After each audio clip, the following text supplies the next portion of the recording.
everyone, welcome to Economics Window.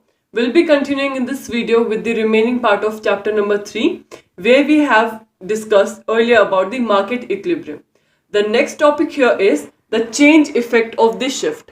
अब आज हम बात करेंगे कि shifts जब होंगी, पहले हम बात करेंगे डिमांड की, उसके बाद हम बात करेंगे शिफ्ट इन सप्लाई. इन दोनों के केस में जब शिफ्ट आएगा तो क्या इफेक्ट रहेगा उस चीज के बारे में. किसके ऊपर इफेक्ट? मार्केट इक्विलिब्रियम के, right. Number 1 will be doing about the shift in the demand. Shift in demand, if you remember from the demand chapter, theory of demand, वहां हमने किया था शिफ्ट एंड मूवमेंट. शिफ्ट का मतलब क्या होता है? यस, जब हमारा लेफ्टवर्ड या राइटवर्ड शिफ्ट होगा demand curve, okay, which will show the increase or decrease in the demand. okay, जब मेरे इंक्रीज या डिक्रीज होगा तो मेरा डिमांड कर्व शिफ्ट होगा, राइट. या तो वो राइटवर्ड शिफ्ट होगा या वो लेफ्टवर्ड शिफ्ट होगा. और ये शिफ्ट किस वजह से आता है? It occurs due to the change in the determinants of the demand other than its own price. खुद के प्राइस की, कमोडिटी का खुद का जो प्राइस है उसको छोड़ के अदर फैक्टर्स की वजह से अगर कुछ चेंज आता है, it will lead to the shift in the demand curve. I hope till now it is clear. And if you are not able to relate to the concept, I would request you to go back to the theory of demand chapter again, revise all of your concept, क्योंकि वही वाले concept repeat हो रहे हैं. Now moving ahead, हमने अभी क्या बात की? Increase होगी या decrease होगा, right? तो in case of increase, मेरा demand curve will shift towards the rightward, right? और जब मेरा decrease होगा, decrease में मेरा demand curve will shift towards the leftward. Okay? इतना थियोरी पार्ट समझने के बाद let's do it in a diagrammatic representation. So first will do the case of increase. पहला केस करेंगे हम इंक्रीज का. Okay, so on my X axis I have the quantity, on the Y axis I have price. So this is also very important that you guys label the diagram. Okay, without labelling it will not make a sense. Then supply curve, as you all know supply curve is upward sloping. Okay, लेकिन हम इस topic में किस चीज की बात कर रहे हैं? Shift in demand curve. इसे सप्लाई के अंदर कोई शिफ्ट नहीं आएगा, हम सिर्फ डिमांड कर्व को मूव करेंगे, राइट. फिर हम ड्रॉ करेंगे डिमांड कर्व. मेरा D1 is the demand curve. जिस पॉइंट पे डिमांड और सप्लाई मिलेंगे at point E, this will be my equilibrium. ये कल किया था. और इस पॉइंट के ऊपर जो प्राइस डिटरमाइन होगा, इक्विलिब्रियम प्राइस, और जो क्वांटिटी आएगी, क्वांटिटी डिमांडेड और द इक्विलिब्रियम क्वांटिटी रहेगी. अब फर्स्ट केस में क्या हो गया? Increase in demand. Increase in demand मतलब डिमांड बढ़ गई है because of the other determinants other than its own price, या इनकम इंक्रीज हो गई होगी उनकी, राइट. तो यार डिमांड इंक्रीज हो गई है, तो डिमांड इंक्रीज हुआ तो मेरे demand curve will shift towards the right side है ना ये. तो D2 हो गया. अब D2 इक्विलिब्रियम भी तो शिफ्ट होगा ना, क्योंकि डिमांड कर्व शिफ्ट हुआ है. इक्विलिब्रियम अब क्या होगा? जिस पॉइंट पे मेरा डिमांड और सप्लाई मीट करेंगे वो मेरा न्यू इक्विलिब्रियम पॉइंट होगा. और न्यू इक्विलिब्रियम पॉइंट क्या है मेरा? E', ये वाला E' पे हम देखेंगे जो मेरी क्वांटिटी आएगी वो क्या होगी? Equilibrium quantity. और ये जो प्राइस डिटरमाइन होगा, this will be my market price और द प्रिवेलिंग प्राइस और द इक्विलिब्रियम प्राइस. ओके, इतना समझ में आया? सिंपल था. इसमें तो सिर्फ एक राइटवर्ड शिफ्ट हमें ड्रॉ करना था. सो इतना समझने के बाद अब हम समझते हैं कि ये किस चीज का केस होगा. अगर आपको कल वाली वीडियो याद है तो उसके अंदर मैंने आपको बताया था कि ये क्वांटिटी है, इस साइड मेरा प्राइस है, डिमांड एंड सप्लाई. ओके, ये इक्विलिब्रियम है. इक्विलिब्रियम से नीचे वाला रीजन क्या होता है? मेरी एक्सेस डिमांड. जब बहुत ज्यादा डिमांड होगी तो डिमांड होने की वजह से इस रीजन में क्या हो जाता है? शॉर्टेज हो जाती है.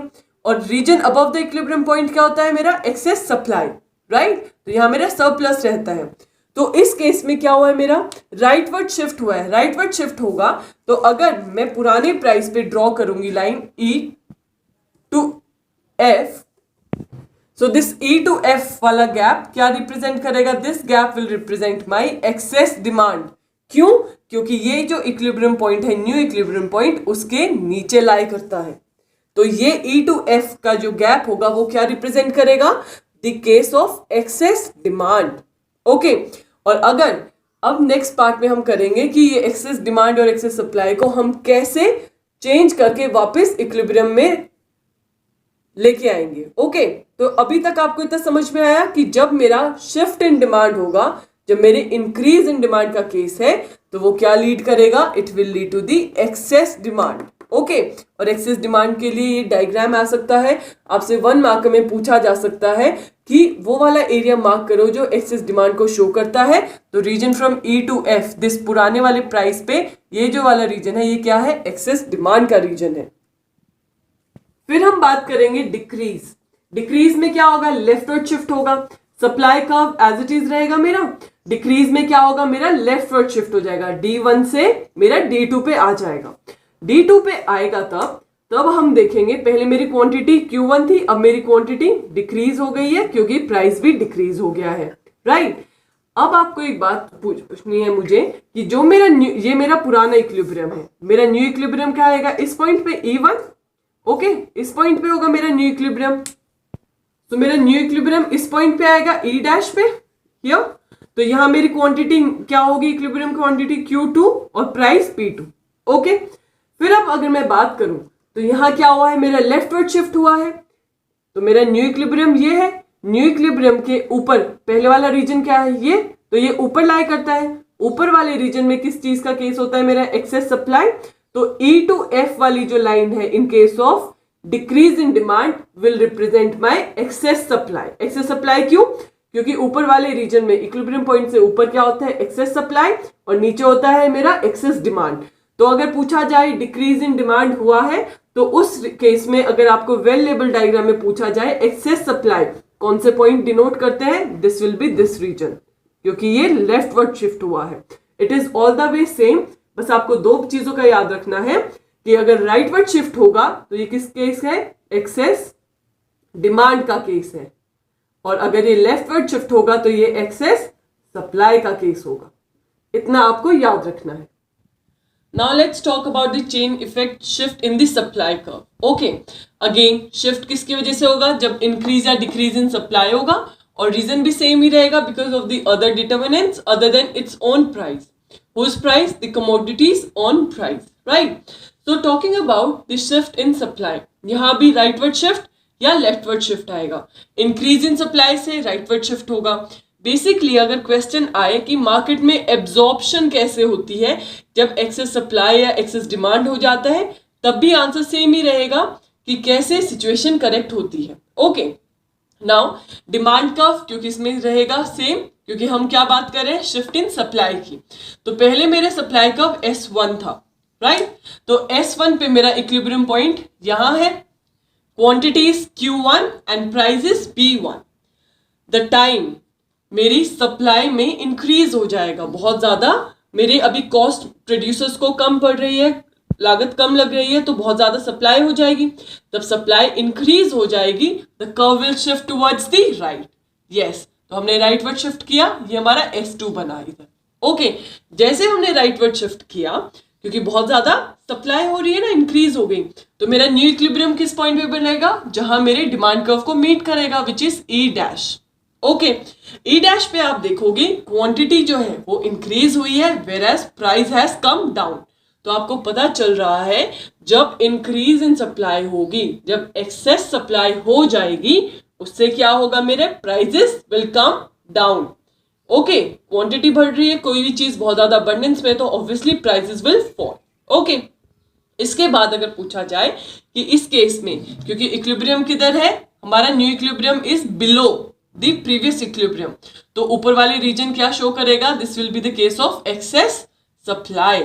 ओके, आपको यहां ये भी लिखना होगा कि prices will come down whereas quantity will increase. देख रहे हो ना, Q1 से Q2 पे आ गए हैं और P1 से P2 पे आ गए हैं, प्राइसेस नीचे आए हैं, क्वांटिटी इंक्रीज हुई है।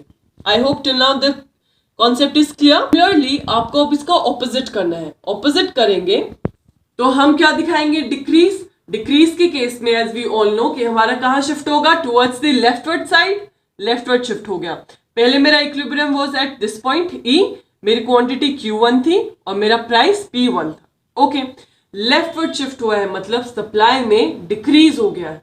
क्यों डिक्रीज हो गई supply, may be cost of production क्या है, इंक्रीज हो गई है, अब महंगा पड़ रहा है, तो सप्लाई क्या हो जाएगी, सप्लाई डिक्रीज होगी। डिक्रीज होगी सप्लाई तो कर्व विल शिफ्ट लेफ्टवर्ड, तो मैंने S2 बना दिया, करेक्ट। लेफ्टवर्ड शिफ्ट किया तो जहां मेरे डिमांड कर्व को मेरा कर्व टच करेगा वो मेरा न्यू इक्विलिब्रियम पॉइंट, क्या होगा मेरा ये वाला पॉइंट ई डैश। ई डैश पे अगर आप देखोगे तो मेरी क्या है, क्वांटिटी Q2 है और यहां मेरा प्राइस P2 है।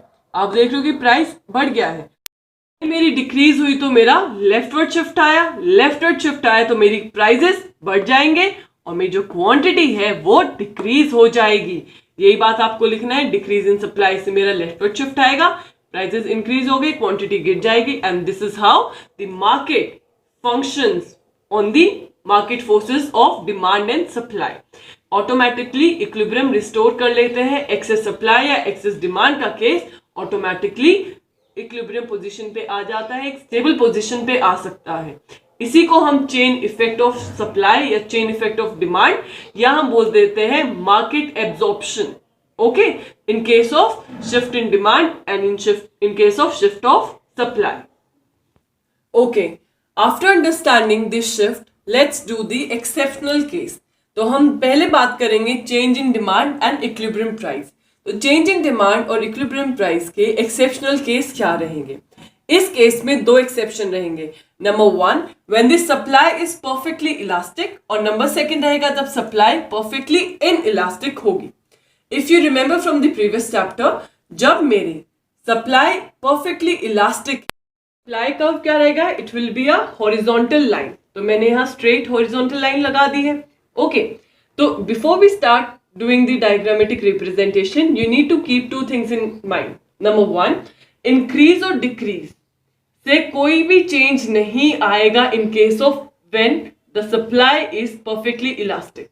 Okay? Demand के increase या decrease होने से कुछ खास change नहीं आएगा यहाँ पे. Only क्या चीज change होगी? The equilibrium quantity will change. Right? क्यों? क्योंकि यहाँ मेरा supply curve क्या है? It is a horizontal line. Horizontal line हुई तो ये मेरा क्या होगा, y एक्सिस पे प्राइस। तो प्राइस क्या है, price remain unaffected. I hope this is clear. Now let me draw a demand curve. Demand curve क्या होगा मेरा, downward sloping. So this is my D1। First case करेंगे हम increase in demand. Increase in demand होगा, yes the curve will move towards the right hand side. तो right hand side मेरा D2 हम draw करेंगे। तो राइटवर्ड शिफ्ट हुआ मेरा, तो पहले मेरी क्वांटिटी क्या थी Q, और तब मेरा राइटवर्ड शिफ्ट हुआ या इंक्रीज इन डिमांड हुआ तो मेरी क्वांटिटी भी इंक्रीज होके क्या हो गई, Q2। देखा आपने? तो यहाँ प्राइस क्या है, प्राइस तो अनइफेक्टेड है, पहले भी P था अभी भी P है। Why? Because here the supply is perfectly elastic. ये जो इलास्टिसिटी वाले कॉन्सेप्ट है दोनों चैप्टर में दिए हुए हैं। अगर आपको याद है वेल एंड गुड, नहीं याद है प्लीज वापस जाके वीडियो देखिए एंड रिवाइज करिएगा। Then let's do the second case, decrease in demand. Decrease in demand के केस में क्या होगा, मेरा demand curve suppose D1 is my demand curve, okay. अब क्या हुआ है, डिक्रीज। डिक्रीज में क्या होगा, demand curve will shift towards the left hand side. Left hand side shift किया D2, राइट। तो ये लेफ्ट हैंड साइड शिफ्ट किया। पहले मेरी क्वांटिटी क्या थी, पहले क्वांटिटी मेरी Q1 थी। जब मेरा लेफ्ट हैंड साइड शिफ्ट हुआ मेरी क्वांटिटी भी क्या हो गई, डिक्रीज हो गई। तो डिक्रीज इन डिमांड के केस में when the supply is perfectly elastic, price remain unaffected and only the quantity, equilibrium quantity only changes. तो इंक्रीज इन डिमांड के केस में इंक्रीज हो रही है, डिक्रीज इन डिमांड के केस में डिक्रीज हो रही है। सिमिलरली अब हम सेकेंड केस करेंगे जब supply curve is perfectly inelastic. Inelastic का मतलब है कि यहां मेरे क्या होगा, मेरी quantity will remain constant whereas we will see a change in the price। क्योंकि इस केस में सप्लाई कर्व जब परफेक्टली इनइलास्टिक होता है it will be a vertical straight line, right. So जब मैं बात करूंगी सपोज इंक्रीज इन डिमांड हुआ, सो दिस इज माय D1, पहले वाला डिमांड है, ओके। अब क्या हुआ है, increase in demand.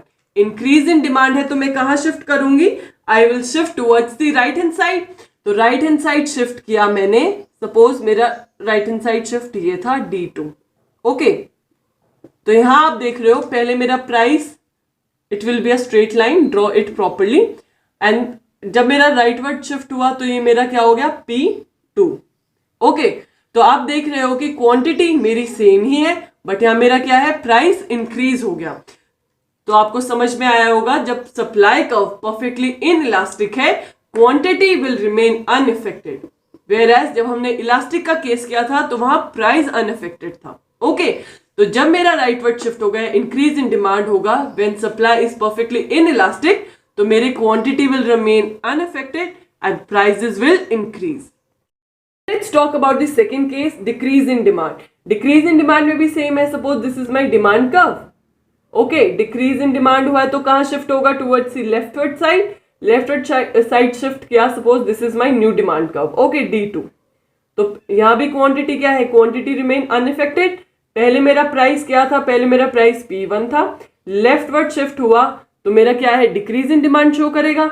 Leftward shift करोगे और पैरेलली आप ड्रॉ करोगे P2 तो आपको दिखाई देगा कि प्राइसेस डिक्रीज होंगे and here the quantity will remain unaffected. So this both the cases, the 4 diagrams that we have done here in 2 cases, ये दोनों exceptional case है to the change in demand and equilibrium price. पहले वाला था perfectly elastic जिसके अंदर मेरी quantity change होगी, और second वाला हमने किया जब perfectly inelastic supply curve होगा, उसके अंदर सिर्फ मेरी price change होगा और quantity unaffected रहेगी. The exceptional case in the change in supply and the equilibrium price. Okay, तो इस केस में हमारा डिमांड एक्सेप्शनल रहेगा. सेम है, बस यहाँ इंटरचेंज हो गया है. ओके, तो first case will be when demand is perfectly elastic. तो ये डिमांड परफेक्टली इलास्टिक होगी तो क्या होगी? मेरी horizontal line. Demand curve will be horizontal line, right. हमें फर्स्ट केस बनाना है increase in supply. Supply curve कैसा होता है? It is upward sloping supply curve. Okay, अब क्या हुआ है मेरा? इंक्रीज. इंक्रीज होगा तो हम कहां शिफ्ट करेंगे? राइटवर्ड. राइटवर्ड शिफ्ट करा हमने. Okay, so this will be my new supply क्योंकि इंक्रीज इन सप्लाई हो गई है. तो इंक्रीज इन सप्लाई मतलब राइटवर्ड शिफ्ट करेंगे हम. तो पहले मेरी क्वांटिटी Q थी और जैसे मेरी शिफ्ट हुआ, ओके, इंक्रीज हुआ तो मेरी क्वांटिटी Q1 बन गई. ओके, तो आपने यहां देखा again prices remain unaffected, only the quantity increases. Okay, similarly in case of decrease in supply, supply curve क्या है मेरा? upward sloping होता है. supply curve बनाया है मैंने. Okay, हम क्या कर रहे हैं? in case of demand curve is perfectly elastic. demand curve perfectly elastic है तो D will be a horizontal line, right. तो supply curve बनाया. decrease in supply हुए तो कहाँ शिफ्ट होगा? right की left. yes, correct, leftward shift करेंगे हम. तो S1. तो पहले मेरी क्वांटिटी Q थी और अब मेरी Q1 हो गई है. Here the quantity has decreased. Everything else remain the same. Prices remain unaffected. Price मेरे पहले भी P थे और अभी भी P है, लेकिन जब मेरे डिक्रीज हुआ in case of perfectly elastic demand, मेरी सिर्फ क्वांटिटी डिक्रीज हुई. Prices remain unaffected. Then let's do the case when the demand curve is perfectly inelastic. Perfectly inelastic है तो मेरा demand curve will be a vertical line. Correct? So अब यहाँ मेरा क्या केस दिखाना है मुझे? Increase in supply. सब चीजें सेम है अगर बेसिक कॉन्सेप्ट क्लियर है. मेरा सप्लाई कर्व क्या होता है? Upward sloping. I'll draw it again. So as we know, supply curve क्या है? मेरा upward sloping होता है. So यहाँ मेरा this is my supply curve. Okay, अब मेरा क्या हुआ? Increase in supply. Increase in supply मतलब राइटवर्ड शिफ्ट. राइटवर्ड शिफ्ट करेंगे हम. This will B new supply curve. तो मेरा पहला क्या था? प्राइस P1 और अब मेरा शिफ्ट करने का मेरा प्राइस P2 हो गया. ओके, तो यहां हमने देखा राइटवर्ड शिफ्ट होने के बाद my quantity remain unaffected whereas prices decreased. Okay, similarly जब हम डिक्रीज इन सप्लाई करेंगे तो सबसे पहले हम सप्लाई कर्व ड्रॉ करेंगे. अपवर्ड स्लोपिंग होता है because of the direct relationship between the price and the supply. दोनों सेम डायरेक्शन में चलते हैं. यहाँ क्या हुआ है? डिक्रीज. डिक्रीज मतलब लेफ्टवर्ड शिफ्ट. लेफ्टवर्ड शिफ्ट मैंने ड्रॉ किया तो यहाँ डिक्रीज हुआ तो मेरा न्यू सप्लाई कर्व क्या हो गया? S1. ओके, डिक्रीज हुआ मेरा यहाँ. तो मेरा पहले प्राइस क्या था? प्राइस वाज P और अब जब डिक्रीज हो गया, शिफ्ट हो गया तो price will increase to P1. तो हमने देखा कि जब increase and decrease in supply होता है in the case when demand is perfectly inelastic, the quantity remain unaffected whereas the prices increase and decrease according to the increase and decrease in the supply. So guys, that was it for today's video. The next topic, which is the simultaneous shift You can do it yourself because it is all the way same. अभी हमने चारों cases अलग अलग किए हैं, उन graph में आपको साथ साथ करना है. So make it, practice it as much as you can, क्योंकि practice will make you perfect. Okay, and in my next video we'll be doing about the simple application of tools of demand and supply curve, right? So that was it for today's video, guys. Thank you for watching, and in case if you have any doubt in any concept, feel free to comment down below in the comment section, and also let me know how did you find this video. And if you are new to my channel, then do not forget to like, share and subscribe to Economics Window by Garima Singh for more amazing content coming up your way.